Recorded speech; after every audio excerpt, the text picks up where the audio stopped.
Profesor Dr. Haja Silviana Murni atau yang akrab disapa Pok Silvi, kelahiran dari Jakarta, dan beliau juga lama berkarir di pemerintahan DKI Jakarta. Bahkan Pok Silvi juga merupakan salah satu perempuan pertama yang menjabat sebagai Wali Kota Jakarta Pusat dan Kasat Pol PP DKI Jakarta. Beliau juga pernah maju di Pilgub dan berpasangan dengan Agus Yudhoyono. Dan sekarang wanita cantik ini duduk di Komite 3 DPD RI. Bersama saya, Gesmi Sitanggang, inilah Cerita Wanita.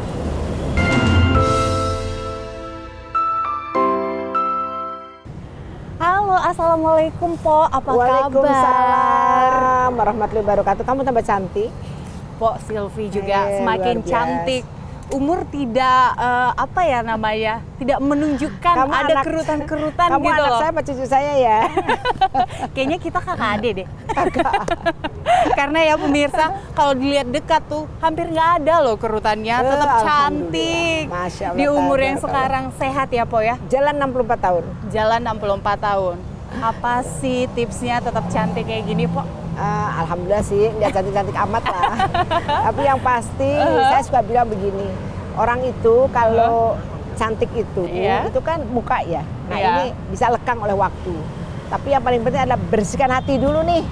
Supaya hati nggak sirik, nggak dengki, nggak dendam gitu loh. Tuh pemirsa, tips cantik itu dari hati dulu, kata Po Silvi. Yang penting nanti auranya terpancar dari wajah. Betul. Lagi sibuk apa nih Po? Aduh, kayaknya nggak tiada hari tanpa sibuk deh. Semuanya sibuk terus gitu ya. Ya gimana ya, saya kan alhamdulillah banget mendapat amanah dari warga Jakarta untuk menjadi anggota Dewan Perwakilan Daerah Republik Indonesia, dapilnya DKI Jakarta. Jadi ya jujur sih, waktu pilkada kemarin itu loh, yang pilkada rasa pilpres. Pilkada rasa pilpres. Ya, nah itu kan ya boleh dibilang Tuhan belum berkehendak saya di sana. Jadi saya pikir ya saya harus nggak boleh diem. Saya harus bangkit, saya harus terus berpikir bagaimana saya bisa khairunas anfa'uhum linnas. Bagaimana saya menjadi manusia yang sebaik-baiknya, insya Allah bermanfaat untuk makin banyak orang. Nah akhirnya ya saya ikutlah daftar menjadi anggota DPD RI yang non partai, independen. Dan alhamdulillah, mungkin masih ingat kali ya, bukan saja pada saat saya pilkada, tetapi mungkin mereka ingat saya mantan kepala dinas pendidikan, mantan kepala dinas kependudukan, mantan kepala biro binsos, mantan juga wali kota Jakarta Pusat. Ya alhamdulillah lah.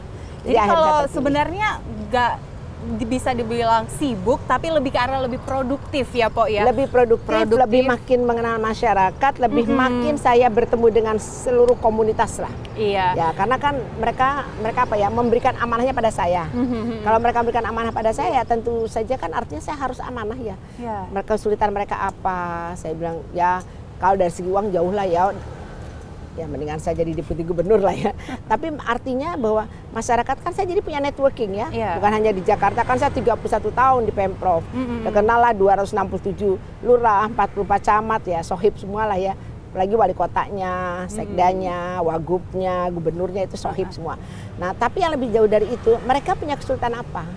Saya ingin menjadi solusinya masyarakat Jakarta gitu. Solusi masyarakat Jakarta. Po tadi juga sempat nyinggung nih, kalau Po itu mendapatkan jabatan selalu menjadi perempuan pertama. Nah ini bisa cerita nggak sih karirnya itu sebagai birokrat itu seperti apa? Nah, saya alhamdulillah sih 31 tahun saya di Pemprov DKI Jakarta. Saya dididik oleh 7 gubernur. 7 gubernur. Alhamdulillah. Jadi artinya kalau saya dalam posisi tertentu sampai sekarang, orang ngelihatnya nggak boleh dari sekarang. Orang lihatnya itu bagaimana perjalanan saya mulai jadi staf terus gitu. Saya tuh nggak ada loncat-loncat, nggak ada.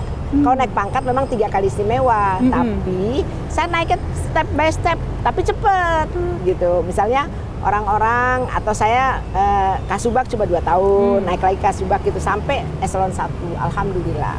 Nah apa sih kasarnya gitu ya?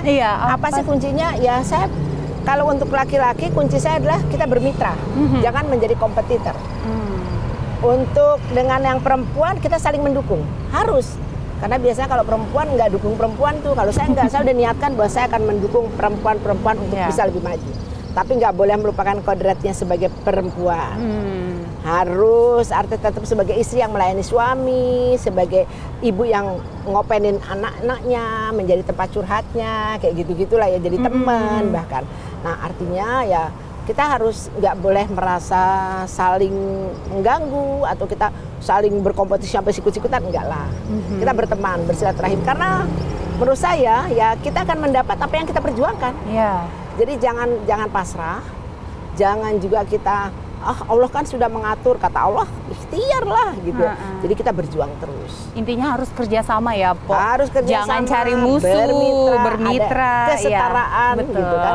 Jadi ya benar-benar jangan merasa bahwa mentang-mentang umpamanya dia laki-laki, dia kepala keluarga, wah dia berkuasa penuh, enggak juga. Jadi harus berdiskusi. Perempuan merasa pangkatnya lebih hebat, dia lebih menjadi apa ya, menjadi komandan di rumah, ya nggak tepat maksud saya. Dan begini nih, ada yang suka begini, ini kan nyuci pekerjaan perempuan, bawa mobil ke bengkel pekerjaan laki-laki, gitu. Jadi ini sesuai dengan peran dan fungsinya.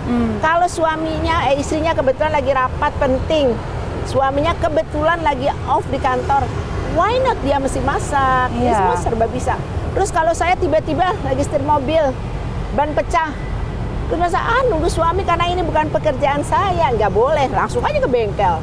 Belajar, buka ban gitu. Jadi bagaimana kita bisa berperan di segala kesempatan, di segala waktu, di segala perempuan bisa mandiri tapi tidak melupakan kodratnya. Kodratinya sebagai perempuan itu penting betul. Oke, pemirsa, nanti kita akan lanjutkan lagi perbincangan kita yang seru ini dengan Pok Silvi. Tetap bersama kami usai jeda berikut.